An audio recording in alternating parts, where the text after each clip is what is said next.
का क्या है, बीजेपी का तो कोई ठीक सा तरीका से नेता ही नहीं है। केंद्र में तो आपका ममता बनर्जी को ही लोग चाहते हैं। टीएमसी तो जनता के लिए बहुत कुछ कर रहा है, ममता दीदी भी जनता के लिए बहुत कुछ कर रहा है।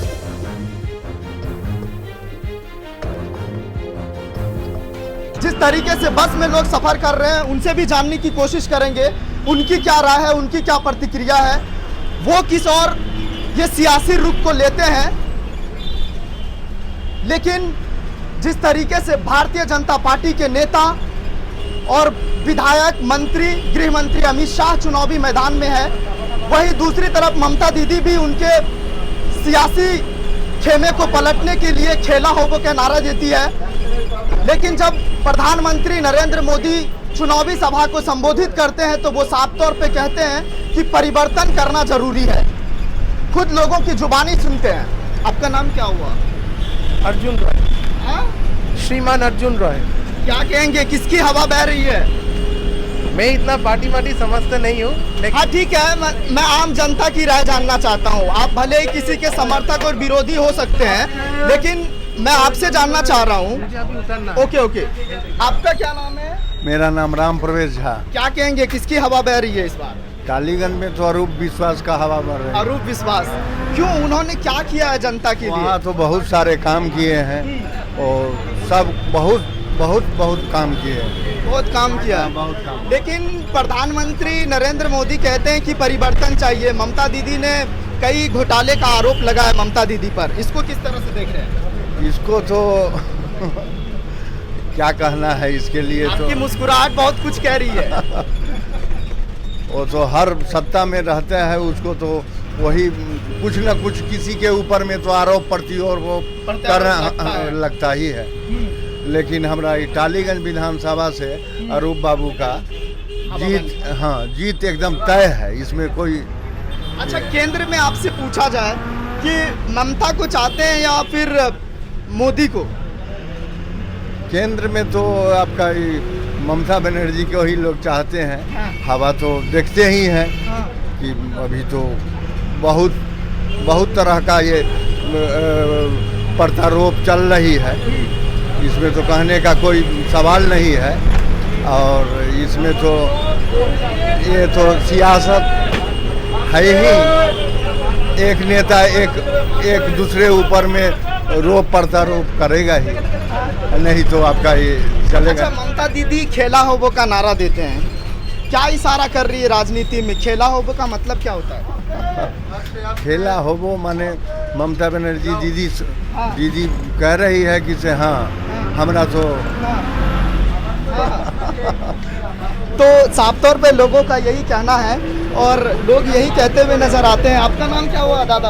हमारा नाम तपन दास। क्या कहेंगे, इस बार किसकी हवा बह रही है? तृणमूल का ही है। तृणमूल। क्यों, क्या किया है उन्होंने जनताओं के लिए? क्या किया, जो देख रहे थे आज 10 टका थोड़ा अच्छा हुआ रही तो। अच्छा, जो अच्छा काम करेंगे वही होगा। हाँ। लेकिन प्रधानमंत्री नरेंद्र मोदी कहते परिवर्तन होना जरूरी है। होना तो जरूरी है, मगर क्या करिएगा, इधर तो पूरा तृणमूल का इलाका है। तृणमूल का इलाका है, इसलिए जीतने का चांस है ज्यादा। अच्छा, क्या कहेंगे इस वक्त अगर आपको प्रधानमंत्री नरेंद्र मोदी सुन रहे होंगे तो टॉलीगंज के लिए क्या कहना चाहेंगे आप? क्या कहना क्या करना चाहिए उनको और बेहतर करना चाहिए? हाँ, क्या करना चाहिए? ठीक। रोजगार को लेकर दीदी ने कुछ किया है? दीदी ने कुछ नहीं किया रोजगार को लेकर? नहीं, कुछ नहीं, अभी तक नहीं किया है। और लोगों से जानने की कोशिश करेंगे कि जिस तरीके से चीज़ें सामने हो रही है, ओपिनियन पोल सामने आ रहे हैं, उसमें साफ तौर पर टीएमसी की सरकार को बनती हुई दिखाई दे रही है। लेकिन जनताओं का क्या रुख है, इसको लेकर भी हम समझेंगे। आपका नाम? जॉय चटर्जी। क्या कहेंगे, इस बार किसकी सरकार बन रही है बंगाल में? टीएमसी का ही सरकार बने। टीएमसी। क्यों, टीएमसी ने क्या किया है? नहीं, टीएमसी तो जनता के लिए बहुत कुछ कर रहा है, ममता दीदी भी जनता के लिए बहुत कुछ कर रहा है, तो हमको लगता है टीएमसी आएगा। जो स्वास्थ्य साथी कार्ड बना रहा है, जो कन्याश्री, ये सब जो प्रकल्प है, इसमें हमको लगता है जो तो टीएमसी आएगा। बंगाल में एनआरसी सीए का मुद्दा कितना जो है नहीं, उतना नहीं चलेगा। नहीं चलेगा। नस्सी में नहीं चलेगा। हमको लगता है टीएमसी आएगा। लेकिन बीजेपी सरकार कह रही है कि परिवर्तन होना जरूरी है। नहीं, ये टीएमसी हमको टीएमसी मतलब का बंगाल पर परिवर्तन लेके आया है। टीएमसी आएगा, परिवर्तन ही लेके आया है, टीएमसी आएगा। हमको तो यही लगता है। मतलब टीएमसी ही बंगाल को संभाल सकता है।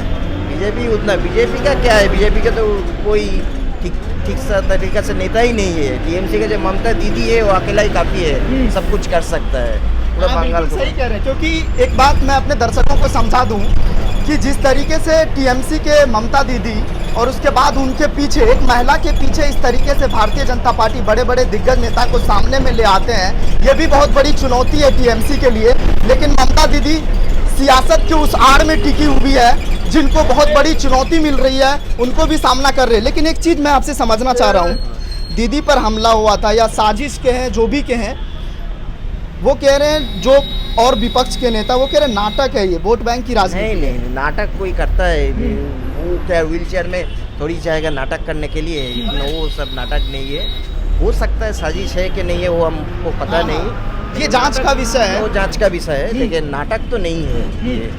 चुनाव के पहले वो नाटक किस लिए करें, वो नाटक तो नहीं है। और क्या उम्मीद कर सकते हैं तीसरी बार मुख्यमंत्री अगर टीएमसी की बनती है, यानी ममता दीदी बनती है, और क्या उम्मीद है जनताओं की कि और कुछ आगे किया जाना चाहिए? बहुत कुछ कर सकते हैं, बहुत कुछ, जैसा कि शिक्षा में, स्वास्थ्य में नया नया तरीके से हॉस्पिटल हो या स्कूल कॉलेजेस हो, बहुत कुछ कर सकते हैं, बहुत कुछ करते हैं। और जो बेकार समस्या है, जो कम संस्थान है, हाँ नौकरी, वो सब कुछ कर सकता है, ये सब भी किया जा सकता है। तो अगर आपको पसंद आया हो तो इसे लाइक करें, कमेंट करें, शेयर करें और हाँ, हमारे चैनल को सब्सक्राइब करना ना भूलें, ताकि देश विदेश से जुड़ी खबरें आप मिस ना करें, क्योंकि कोरोना काल में 2 गज दूरी, मास्क है जरूरी।